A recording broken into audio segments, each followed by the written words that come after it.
In this video of N8N basic tutorials for AI agents, I'm going to cover all that you need to know to ensure that you can start creating AI agents or workflows that can help your business or build a skill that is going to be more futuristic in nature. So without any delays, let's get started with what we're going to be doing for today. For those of you who don't know what is N8N, N8N.io is a flexible AI workflow automation for technical teams. Now, this particular tool sits between not that it is going to be a no code tool completely, or neither it is a completely a coding tool. It is sitting right in between. It's a sweet spot for even non-programmers and programmers to sit and use this tool and realize value very quickly for their businesses or for your stakeholders. So here I'm just going to go on focus on the AI agents part and what all you need to know to ensure that you're creating AI agents. So let's dive in, and if there is any other details that you need to know, just check out the N8N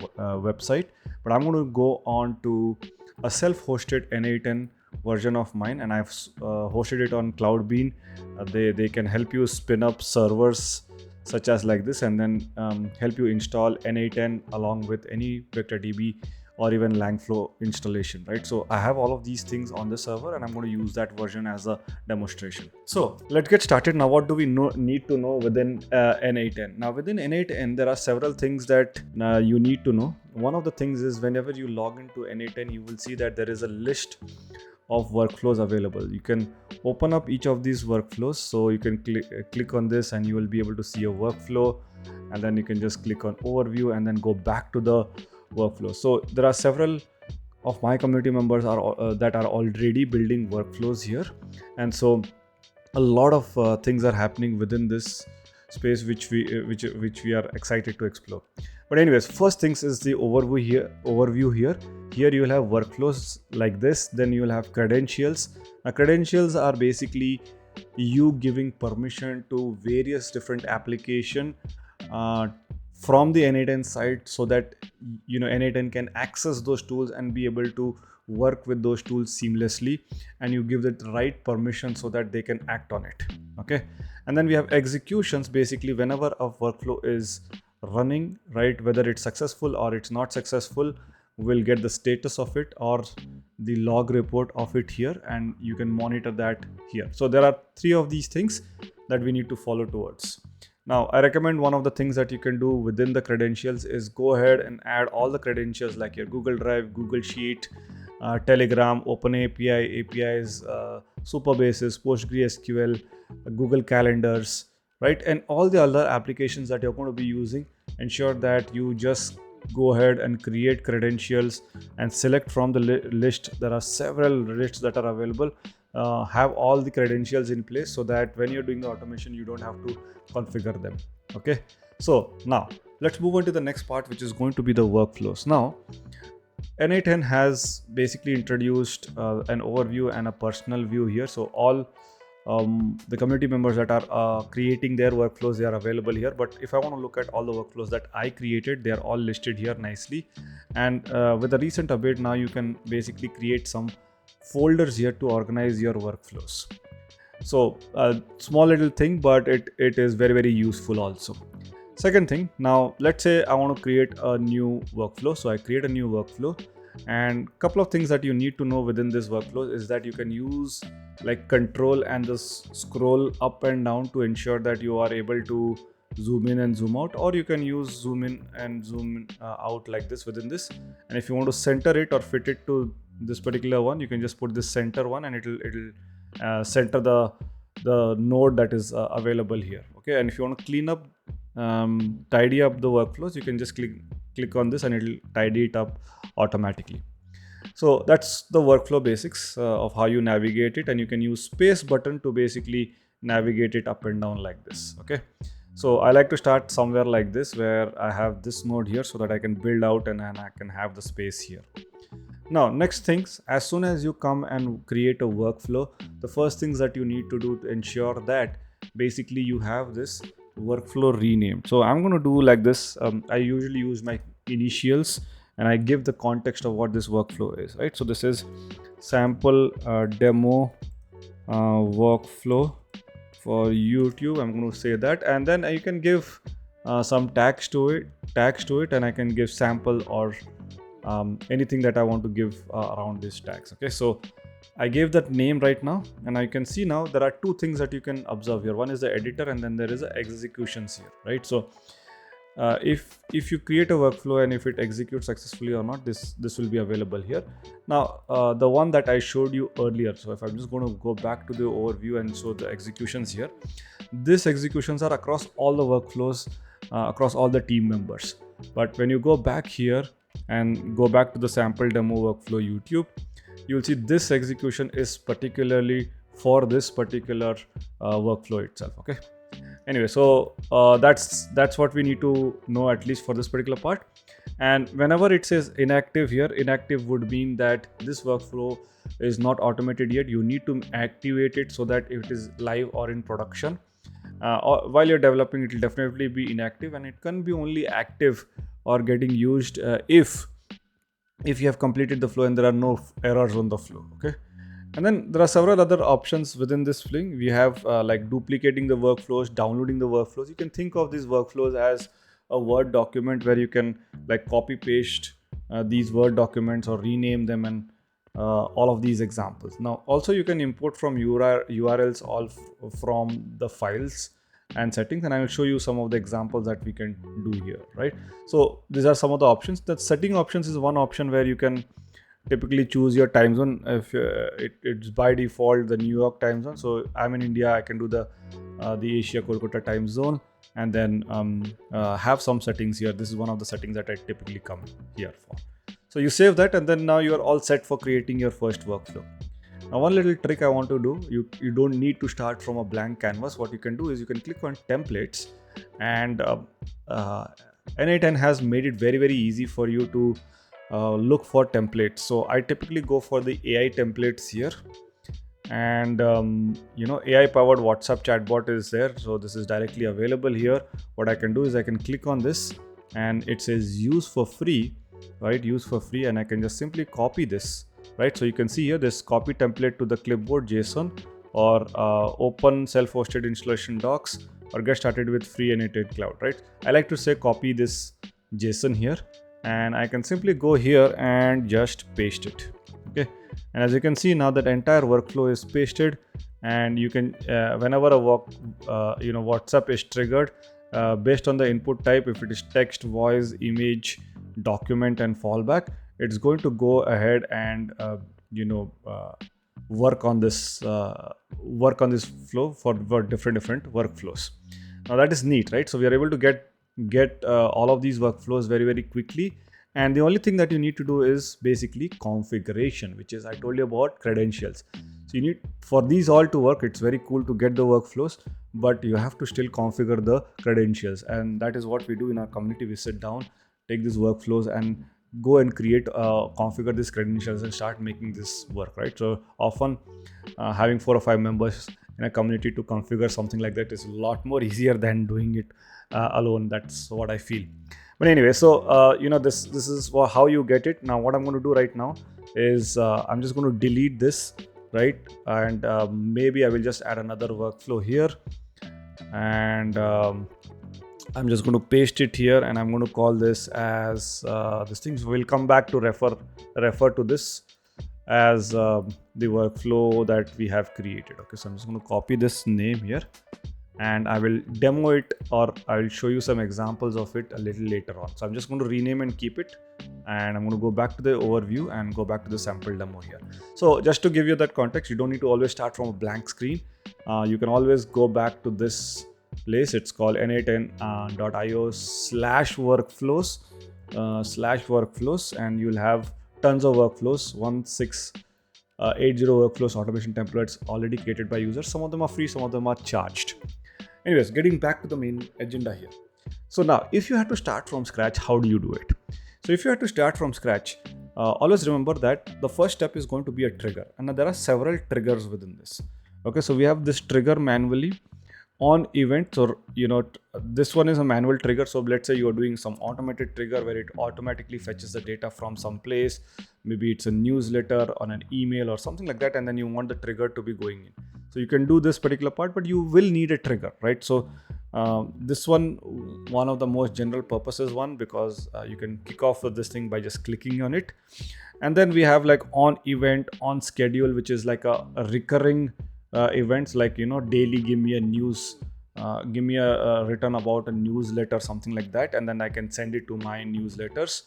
Then on schedule, then we have on webhook, webhook call, which is whenever you're interacting with any other applications, maybe you're working with Airtable or you're working with maybe some other CRM database. So that's where webhooks will come in. On form submissions are where N8N lets you create a form just like Google Forms. You can fill in the details and then you can trigger the flow based on the form submission. So you need not do maybe a Google form to be able to integrate and do stuff with it. You can simply start off with a form here. I recommend if you're new to it, start with the form one, and then we have when executed by another workflow, which is basically whenever you the workflows can talk to each other within N8N, and that's where the power lies, right? So you create one workflow, that workflow can interact with another workflow, and we can have two agentic workflows working with each other also. So that's when this one comes in. Then on chat message, for anything related to chat, where you kick off the process with a chat, this is going to be there. For example, I'm just going to take it here, and there are some other ways of doing it when you have a MCP server, N8N, and different other triggers. We're not going to go more there right now, but we're going to go on this on chat message here, right? So basically, remember this name: when chat message received, right? You can basically trigger this workflow. So if I just go ahead and just say hello, right, it triggered the workflow. But what happens with this right now, whatever we typed in hello, the chat input, right, this is a variable, right? So this is some data that is available which we can pass on to the next node that is available here, right? So this information will go here. Now who do we send this information to? Since we are doing AI agents, we are going to create an AI agent here and kickstart the flow. Now there are several other flows that you can add from this point onwards, right? You can see there's advanced AI, which is AI agents. There's OpenAI, LLM, LangChain, LLM chain, information extractor, and text classifier. Many of them are there, but we are particularly interested in AI agents. So you chat with this AI agent, it'll take in the information, and then it will give you some information back. So for example, what I'm going to do is I'm going to select this AI agent here, and notice that we have this JSON, right? So you see this is a JSON file. So this is a JSON file, JSON dot chat input, right? With two curly brackets, double curly brackets here. So that information is available here, right? So you can always go ahead and take this information and basically drag it here, and it should be available here, right? So it's connected to this node by default always. You can always define it below here from where do you want to get it, and you can always do something like this, and it will get the same chat input again. But I'm just going to leave it to connected one here by default. This default one typically works. So now, so we have triggered this workflow. Now this information goes to this AI agent, and now this AI agent should respond, right? But it does not have its own brain. Now if you open up this AI agent, the configuration in it has this hello information. It received that information, and I just say test step, right? A chat model subnode must be connected and enabled is what he's saying, which means, right, it does not have the brains or the processing power to process this information. And so that's where we need to use a chat model, and typically I will refer this to as a brain, because this AI agent cannot work without a brain. So the large language model that we're going to add is going to be, let's say, a Gemini chat model, and you can choose from any of these API services you have, right? So some of them are free, some of them are not. So I know that or if you're doing it locally, you can use Ollama chat models, which can be locally installed on your laptop. And if this N8N can be also locally installed on your laptop, I'll be making another video where I'll show you how to make or install this this N8N using Docker on your local PC and have Ollama there to be able to power it for any of the queries. But that's a separate topic. That's good for experimentation, but you need some processing power to be able to pull it off very easily. Okay, but anyways, for all general purposes, I like Google. They have a very generous free tier. Similarly, we have Open Router. They also have a very generous free tier, and we have DeepSeek. I don't know how much of these are there in the free tier here, but at least for the Google and the Open Router have all of these APIs available so that you can use it. Now I'm going to use Google for this. And remember, you have to ensure that you use your own credentials. So I already have my credentials, and if I just edit it, you will see it just typically has a host and an API key, which you can basically get from Google Cloud Console. If you go to Google Cloud Console and okay, or rather let's go to Google AI Studio API key. So we're just going to go to the one second.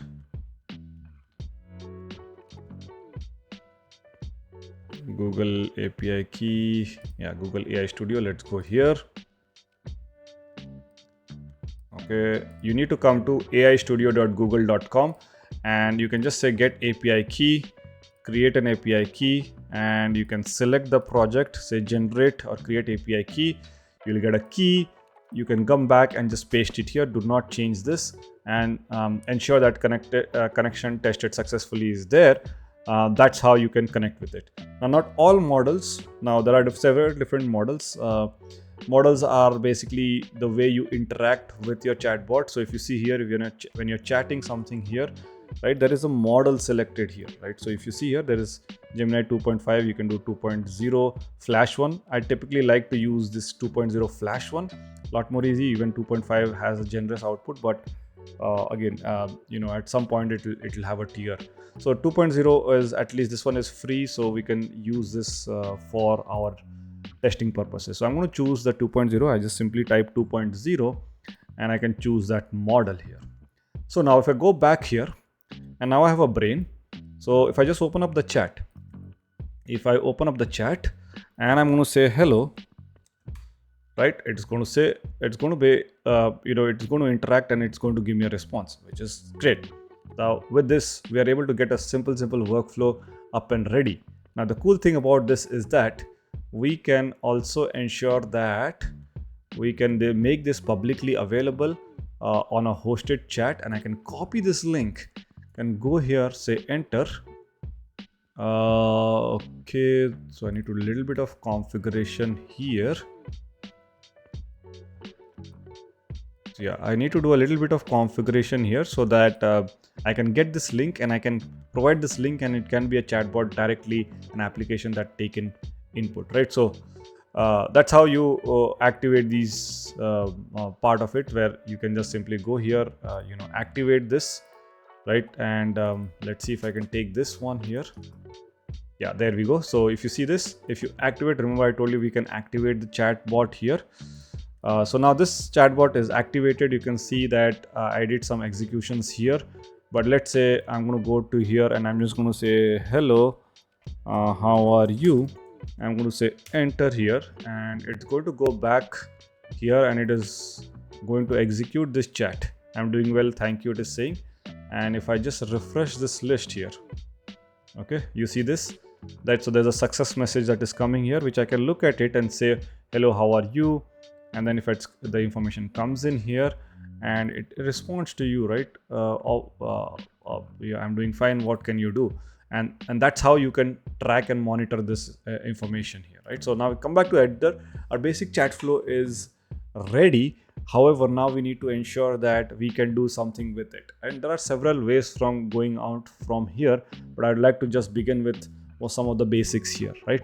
So some of the basics are going to be, now once this particular chatbot is available, this not only can you have a separate link which I can give to you and you can use it, but you can also, right, ensure that this is embedded within a embedded chat. So if you go here and if you look at the documents, right, there are different ways in which you can embed this particular chat, right? So this chat trigger node, and you can make the chat widget here.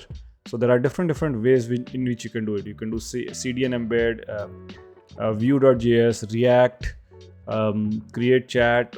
there are different other options that you can use to create this chatbot and host it or integrate with the website that you have. Okay, so that's the basics of how you can take this chatbot and integrate it on your website. So you have two options. You can give a direct link.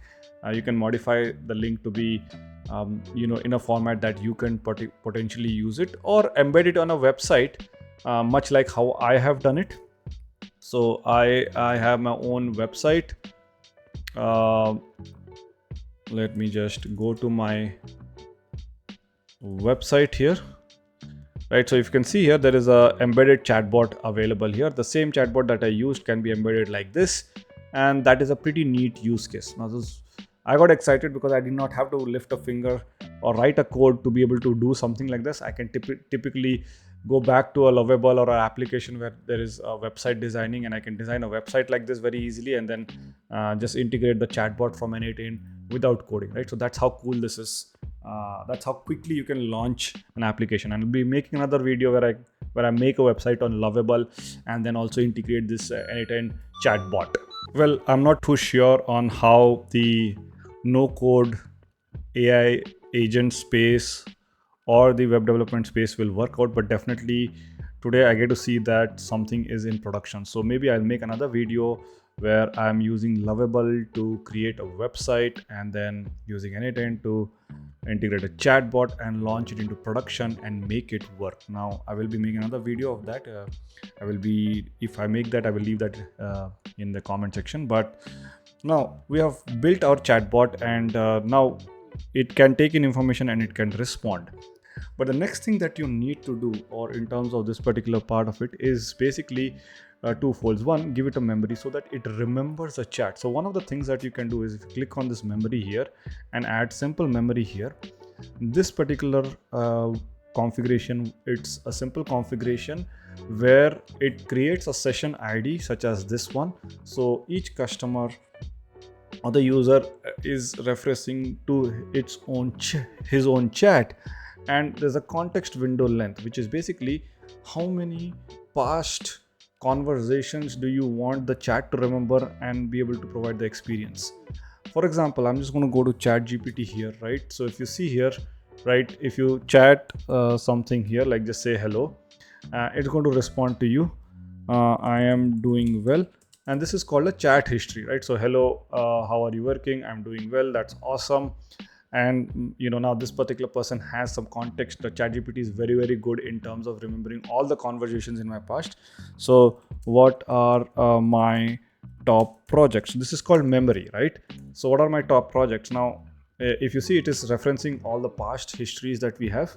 So I have different funnels, right? So we have unconventional job search funnel, AI agents, solutions for small and business ministry, data science mastermind, my ticket program, time management system for side hustlers, career accelerating coaching. And so there are some of the projects that I'm working on. It remembers this very well, and that's what my friends is what a chatbot history is. Now in this, we can only do it for the session. Across all is going to be a different ball game altogether, but for right now you can do a simple memory.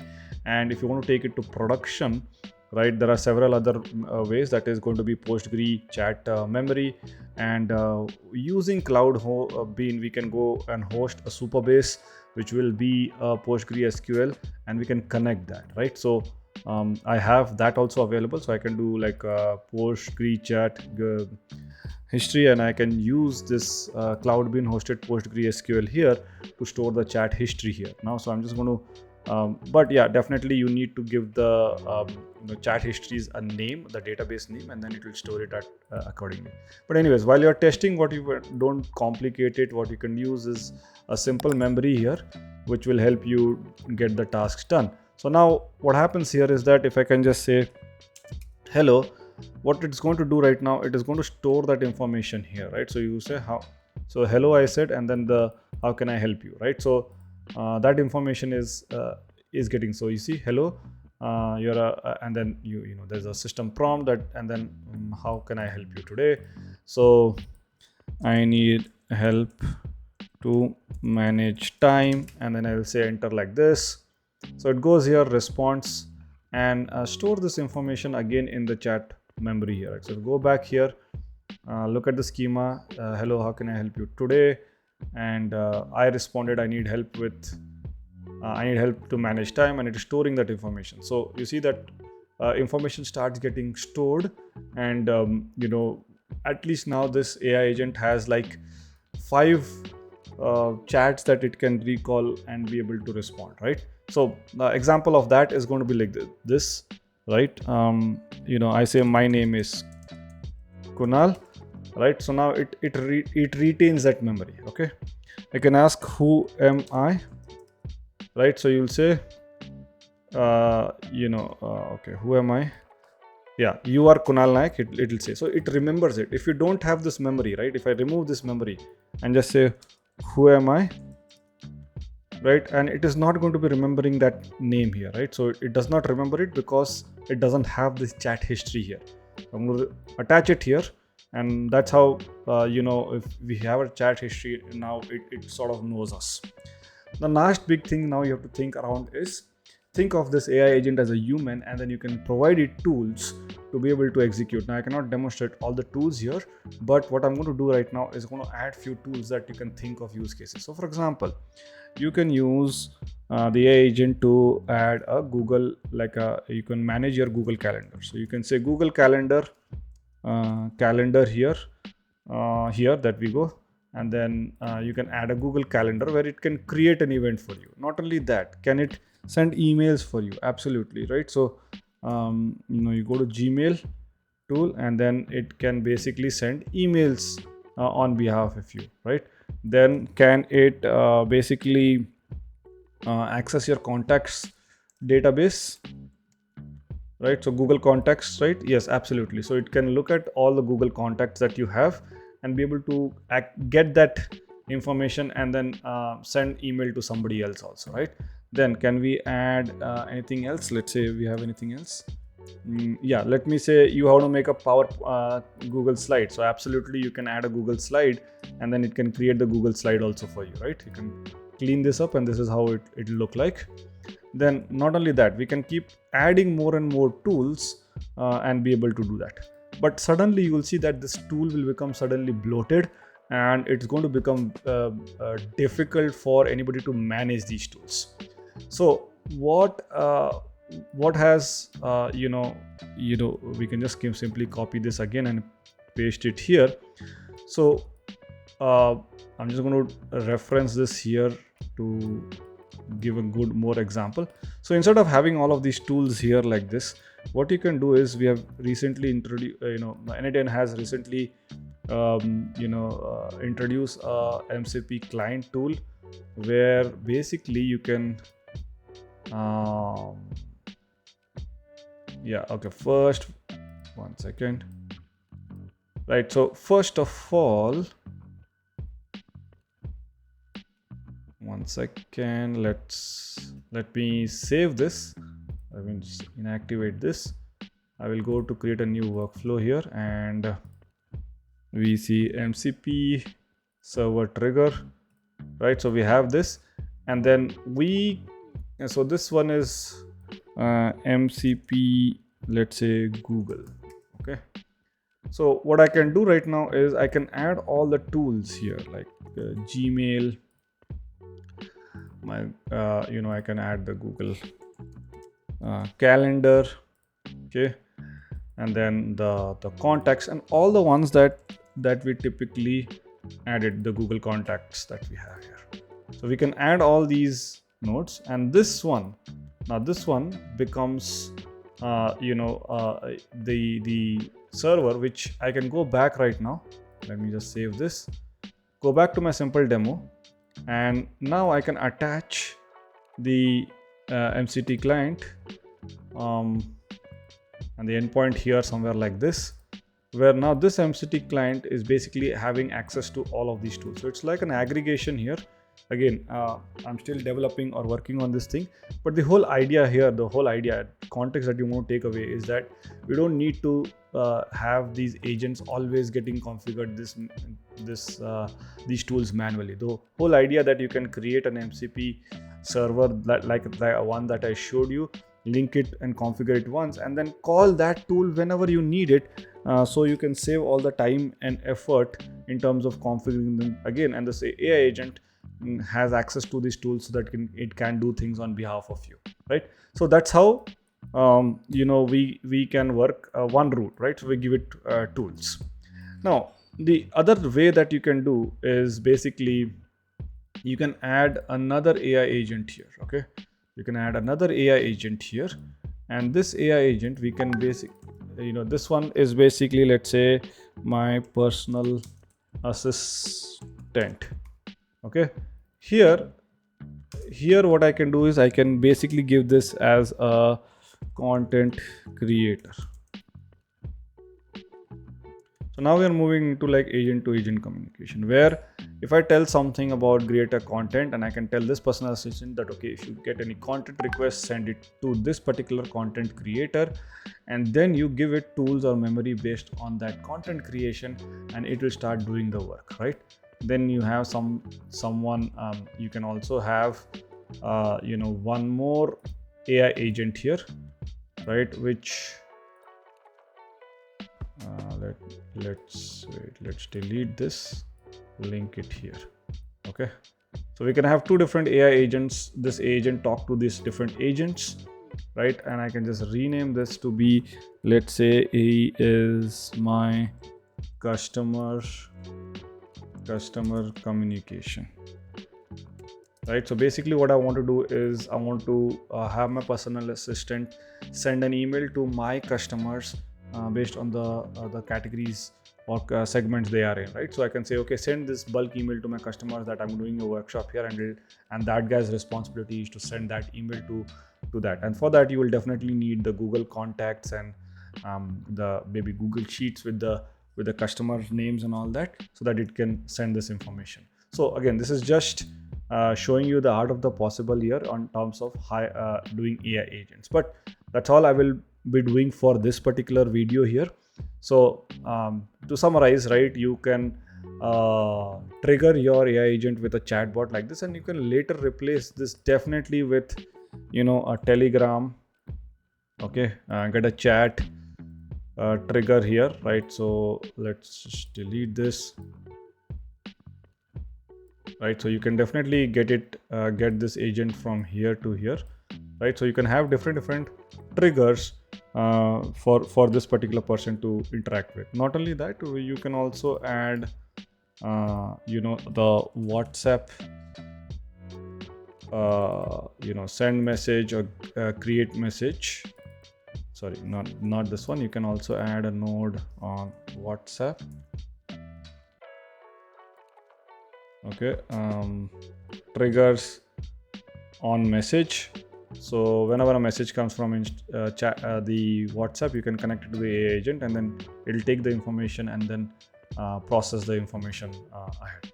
So yeah, so this is how you typically think about it. You start with the basic flow, go to Telegram, go to this thing, increase the complexity, add tools. If you want to ensure that you want all the tools to interact in a certain way, then you'll create an MCP server which will interact with these tools, and you can just plug it in here. And then we have tools like you can have different AI agents like content creators and customer communication, and give them the chat model that you want to give the brain and the tools that they need to operate. And that's how you will start creating your own army of AI agents using N8N. And I wanted to show the art of possible here. Now hopefully you get a little bit overview about how N8N works and how you can make AI agents work with the N8N. In the comment section, do mention some of the things that you want me to create or that you're thinking of working on. I want to work on those use cases and make more content around this area. So also do not forget to like and subscribe for this channel for more AI agent space. It is definitely changing the future, and you can get started with this particular part of it very easily. We also host a weekly masterclass in terms of creating AI agents. I'll be placing that link, free masterclass, in the comment section. So click on that, log in, and attend that masterclass and create some live agents for free in our community. Okay, so thank you very much. I'll see you later on the next video.